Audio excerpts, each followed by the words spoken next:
Get the same fly. Right, good morning, good morning. £2 on it, and plastic feet rips it off. Already plastic feet.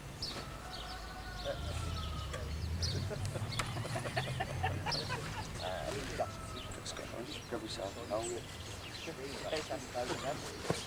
I've got one as well.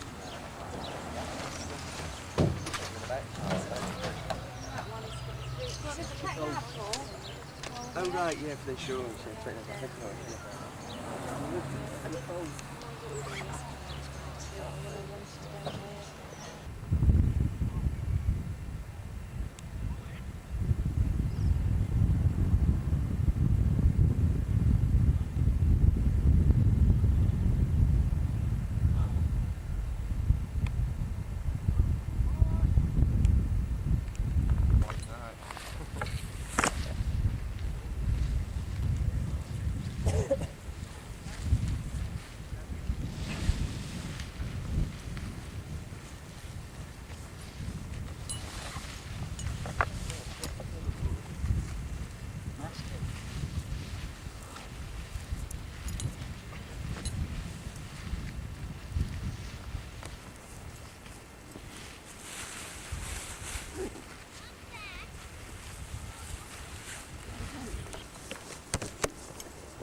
Go!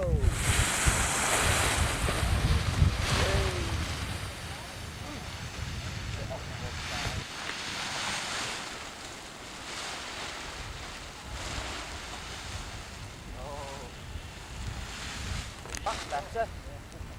Yeah, lovely. Yeehaw.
The drop of height, I thought I'm, approaching landing now, so The thing is, started braking as if you opposed. fly very slowly, your glide angle's very steep as well, so you come down steeper when you're flying slowly. You've got nothing left to fly with.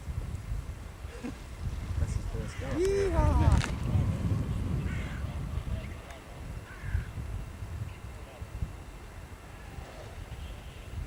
Yeah.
Here he comes.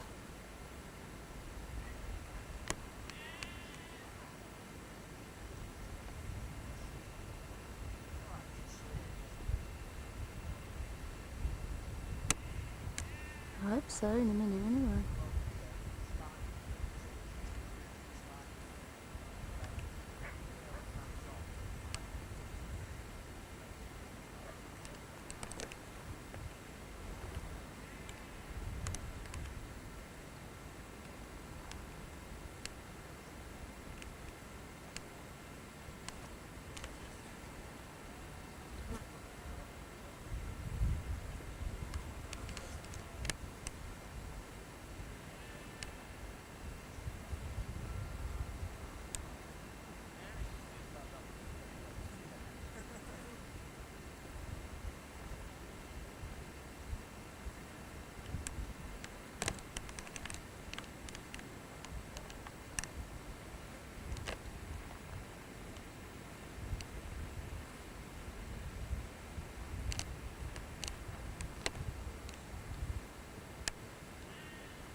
Not quite sure what they're waiting for, but perhaps a bit of wind.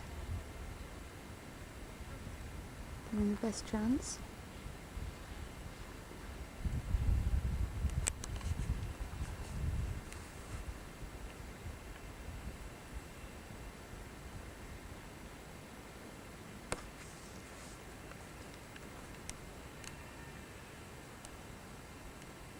The minute I stop filming, he's going to start.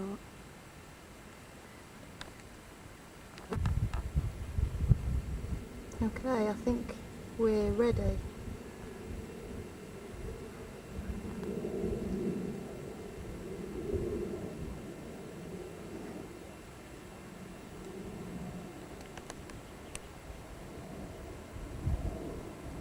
Go for it, babe.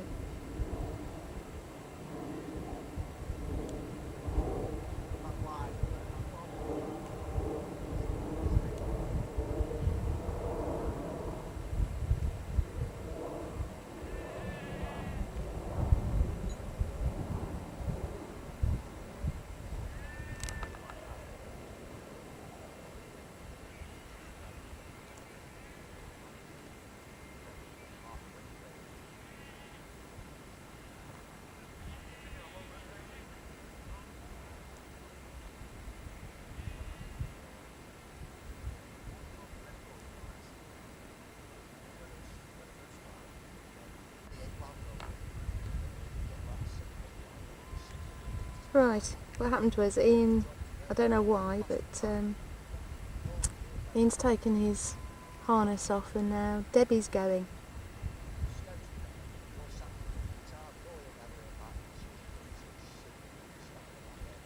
This is our first proper flight.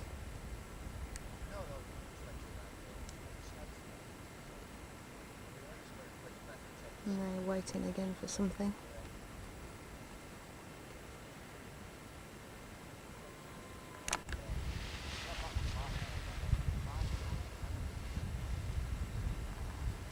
Oh, what a shame.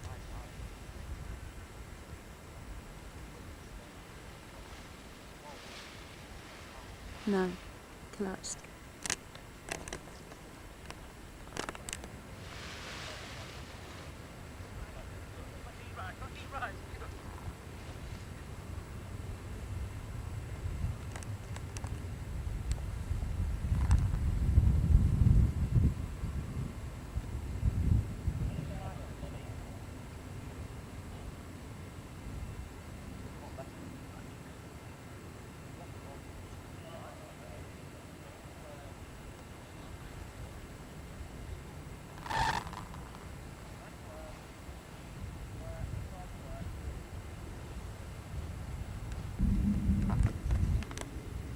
Smile, Dad, you're on candid camera.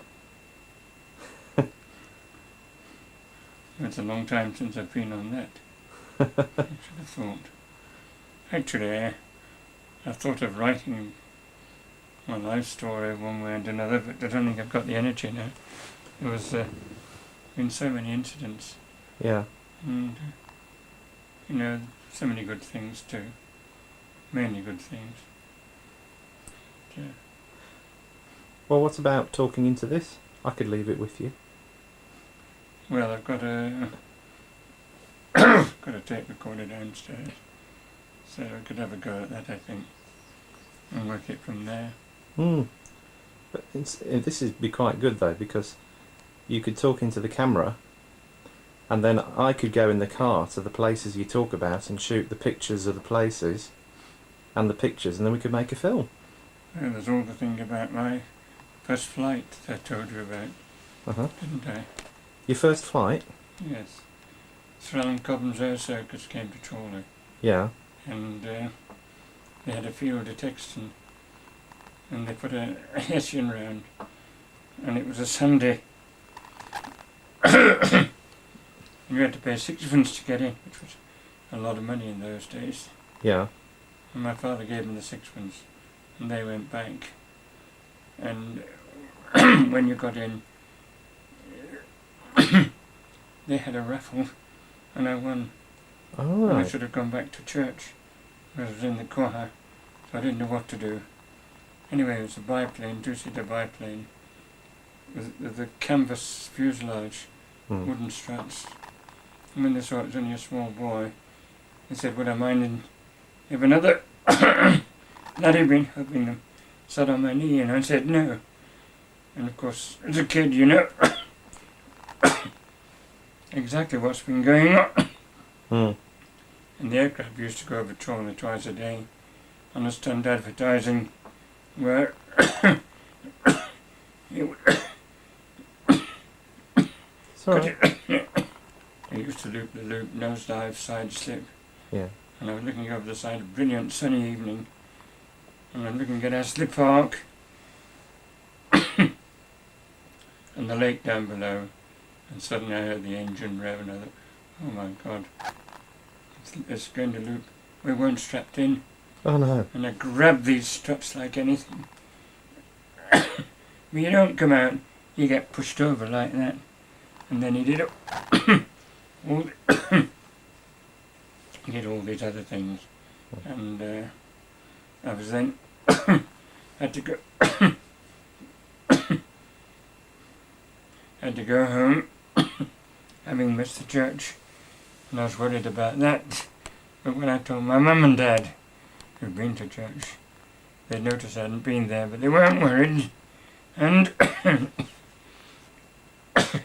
she said she was going across Coronation Recreation Ground at the time, and she noticed this and watched it, and she'd known I'd been up there. She'd have had kittens, she said.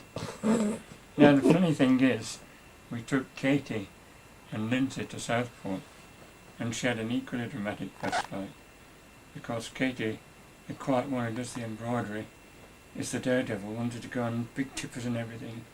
Lindsay plays football with the lads and in the school. Wouldn't go up in an airplane because I wasn't going to go on the Big Dipper. So Phil said, you know, the plane takes off on the beach, see if we can get a ride in there.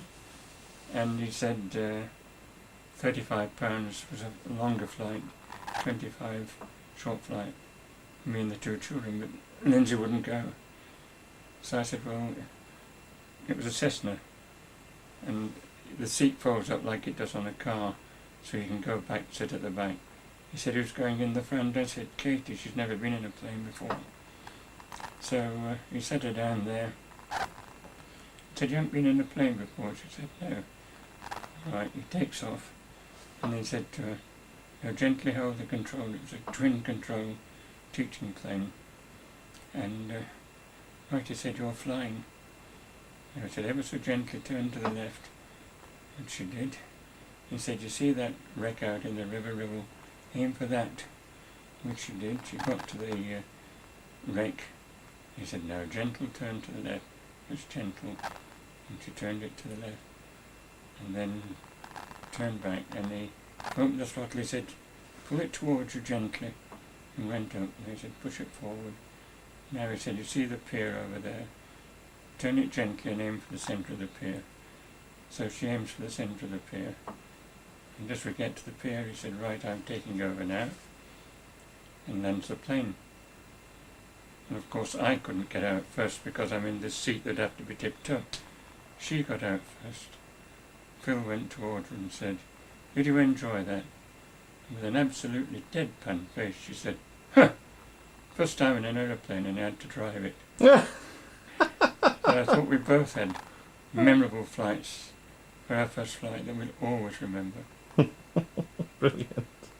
It's an interesting one. Right, it's on. That puts the date on, does it? Yeah, you're being dated now. Mm-hmm. So have you got a message for anyone that might be watching this 500 years or 1,000 years in the future? Yeah. Without any I wouldn't have warning? minded being with them to find out what the heck's going on then. I should think if there's the same developments gone on that's gone on in my lifetime, and my father's, it would be amazing. Because in my father's lifetime he saw the tramcar come and go and disappear. The aeroplane really became something just before I was born in 1922. And then we've gone from there to flying faster than you can fire a bullet, faster than the speed of sound. And heaven only knows what they're going to do next. And the first broadcast in this country was in 1922 when I was born. And I remember my father making a wireless. People didn't buy them like that, it was on a board. And he bought a piece every week and screwed it down and joined up the wires and the old valves. We had one of those great big horn speakers and it was marvellous. But no electricity because we had to take accumulators to be charged. And then from that became television just before the war. And of course it stopped in the war. And I met some people on holiday after the war in London. And I was down there, I went to see them. He'd built one and stuck it in a cardboard box, about 3 foot high. Because the screen's running 9 inches. That was the first time I saw television. And from then it's gone to colour television. You see things all over the world. And, you know, with the Victorians, credit that you can see a sporting event or music or travelling in another country, miles away in brilliant colour. It's unbelievable. So what is going to happen in the next 40, 50 years, I don't know. But things seem to make giant strides at a time and then stop. And maybe there won't be much, but there must be some fantastic things to be invented. I mean, they've just invented a hand camera, haven't they, that doesn't need film and actually works on digital, work on put on a computer screen. Heaven knows there's something happening every year. Where's it going to finish? I'd love to be there to see it.